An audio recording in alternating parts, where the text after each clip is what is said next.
My name is Melissa. I'm the health educator on duty today. I'm here to gather some information for the doctor about the use of alcohol, tobacco, drugs, and non-prescribed medications. We ask all our patients these questions because the use of these substances can affect your health and interfere with certain treatments or medications. So we do ask everyone this. The questions refer to any use throughout your lifetime, within the past 3 months, and also within the past 30 days. All your answers will be kept confidential. Would it be okay for me to continue? Yeah. Yeah? Okay. Great. So I'm going to start with the first round of questions, okay? Okay. Okay. So, in your life, which of the following substances have you ever used? So it could be even if it was just one time a long time ago. Tobacco products? Yeah. Yeah. Okay. Use that in my life. Alcoholic beverages? Yes. Cocaine? No. Okay. Marijuana? Yes. Alright. Opiates such as heroin, morphine, methadone, or codeine? No. No? Okay. Hallucinogens such as LSD, acid, mushrooms, PCP, or Special K? You know, I did try mushrooms one time Okay. when I was a sophomore in high school.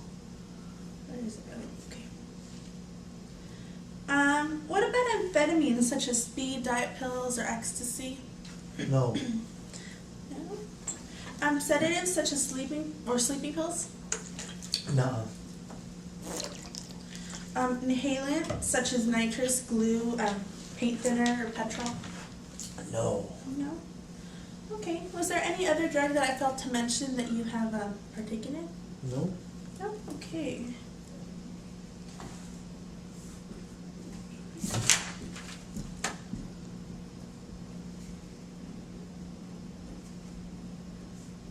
Alright, so now I'm going to ask you about each substance that we talked about earlier, Okay. one at a time. So this does refer to the past 3 months. Oh, okay. Any drug by injection? No. Okay. Alright, so now we'll go ahead and talk about alcohol. Okay. In the past 3 months, how often have you drank alcohol? How often? I want to say about, probably every day. Every day, okay. Yeah.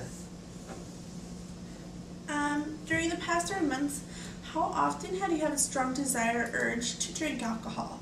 So, for example, if you go a day without drinking, would you feel the need to, or the urge? Probably the urge. Okay. So every day. Yeah. Alright. During the past 3 months, how often has the use of alcohol led to health, social, legal, or financial problems?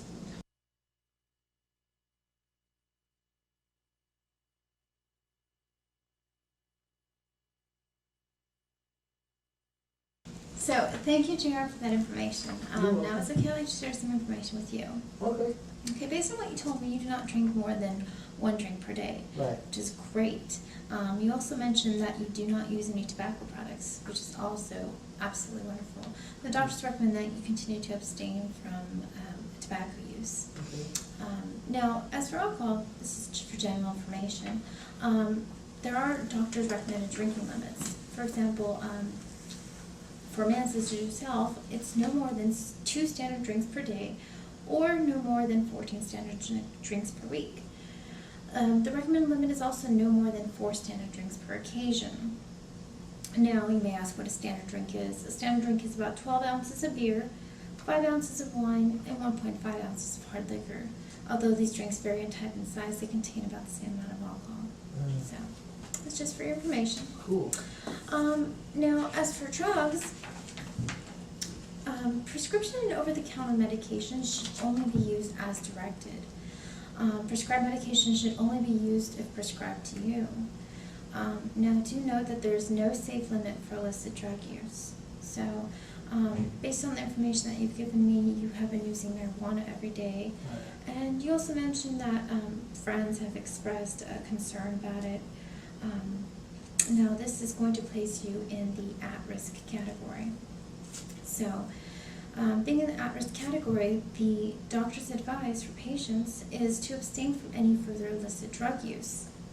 Now, by abstaining from any further illicit drug use, JR, you can actually reduce some of the risks associated with drug use. These range from short-term health risks such as mood swings, dilated pupils, and increased appetite, to long-term health risks such as frequent colds, shortness of breath, and dependence, as well as legal and financial risks and personal risks to relationships with family and friends. So, now that I've gotten this information, JR, how important is it, would you say, for you to abstain from further drug use? Would you say it's not at all important, somewhat important, or it's extremely important for you? Well, Dominic, since you mentioned it, I think it's started to impact my life, you know, with my friends, and I think it's definitely somewhat important, you know. I mean, I need to really start thinking about that. Absolutely. Well, that's great to hear that you're thinking about it and concerned about your friends and family. So, I can understand you saying that it's somewhat important for you to make a change. Sounds like you've actually thought about making a change before today. Yeah, So, I have. now would you consider taking the first step towards abstaining from drug use? Sure. Okay. So you would say that marijuana is your drug of choice then? Yes. Okay. Yes. And you are using it every day, but how much are you using? 2 joints a day. 2 joints a day. Okay, so would you consider maybe reducing by 1 joint a day? Yeah, I could definitely try that. Okay, Yeah. well, that's absolutely great to hear. Now, I'd like to share some specific techniques that Okay. might assist you in abstaining or reducing your drug use. Okay. For example, you can make a list of high-risk situations where you might be tempted to use drugs and avoid these situations. You mentioned certain friends of yours. Yeah. They're the ones that you usually smoke marijuana with, so perhaps changing your environment. Let people know you're making a change. The friends or family that are supporting your change, you know, let them know so that way they can support and encourage you. You can also make a list of the risks and negative consequences of drug use and read over it.